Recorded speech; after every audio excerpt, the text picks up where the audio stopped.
Kekasih Tuhan, saya percaya kita semua punya pemikiran yang sama, yaitu tidak ada satu manusia pun yang bisa hidup dengan baik sendirian.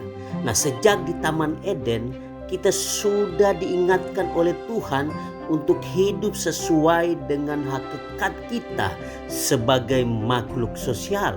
Kita lihat di dalam Kejadian 2 ayat yang ke-18 dikatakan, Tuhan Allah berfirman, tidak baik kalau manusia itu hidup seorang diri saja.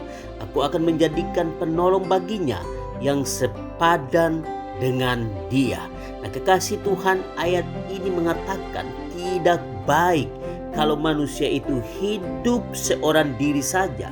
Nah, ayat ini memiliki pengertian bahwa kita tidak bisa hidup tanpa orang lain. Hidup kita bergantung kepada orang lain. Hidup kita tidak akan baik tanpa orang lain. Nah, kekasih Tuhan, mari kita simak video pendek ini.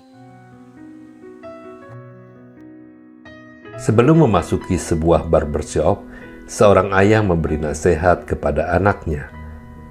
Untuk mendapatkan hasil cukur yang baik, jangan ragu memilih tukang cukur yang model rambutnya buruk. Karena kita tahu itu bukan hasil cukurannya sendiri. Ya, tepat sekali.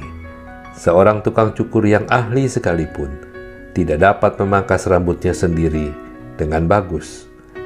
Demikian juga dengan seorang dokter yang tidak akan dapat mengoperasi dirinya sendiri.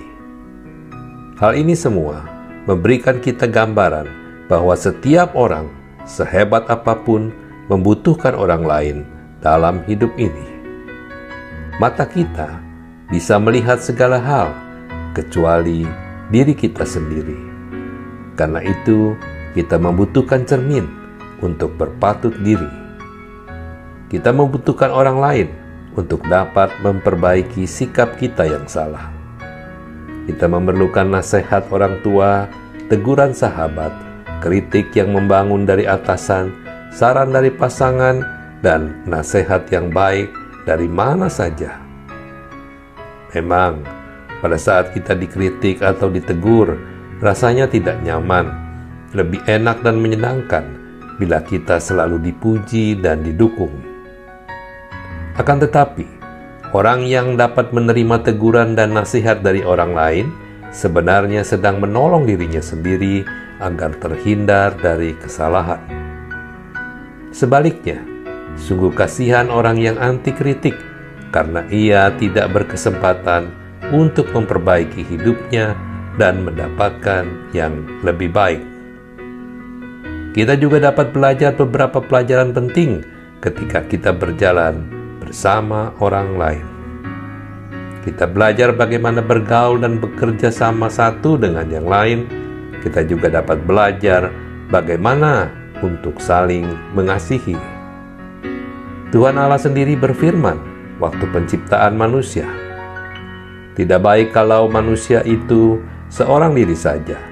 Aku akan menjadikan penolong baginya yang sepadan dengan dia. Jadi, Allah menciptakan kita bukan untuk hidup soliter, tetapi sebagai makhluk sosial yang membutuhkan orang lain dalam menjalani hidup ini.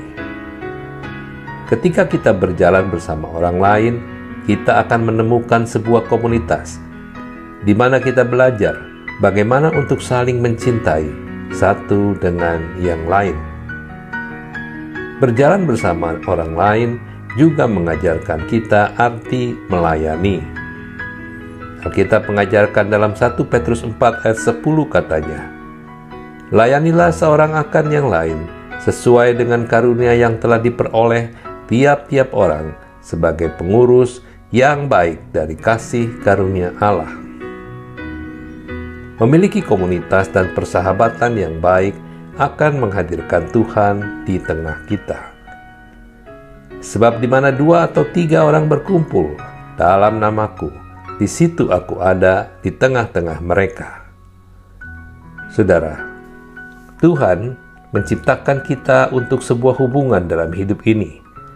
Karena hidup bukanlah suatu perjalanan yang singkat. berjalan bersama dengan orang lain akan memberi kita energi untuk dapat terus bertahan sampai akhirnya. Amin. Kekasih Tuhan, sudah sangat jelas bahwa kita tidak bisa hidup tanpa orang lain. Kita butuh orang lain untuk menegur dan mengoreksi kita kalau kita salah, mengasihi kita kalau kita dibenci, merangkul kita kalau kita jatuh, menolong kita kalau kita dalam kesusahan, dan mendoakan kita kalau kita sakit atau kita dalam menghadapi masalah. Ayo kekasih Tuhan, mari kita saling mengasihi, saling menegur, saling menolong, saling memperhatikan, dan saling mendoakan. Tuhan Yesus memberkati.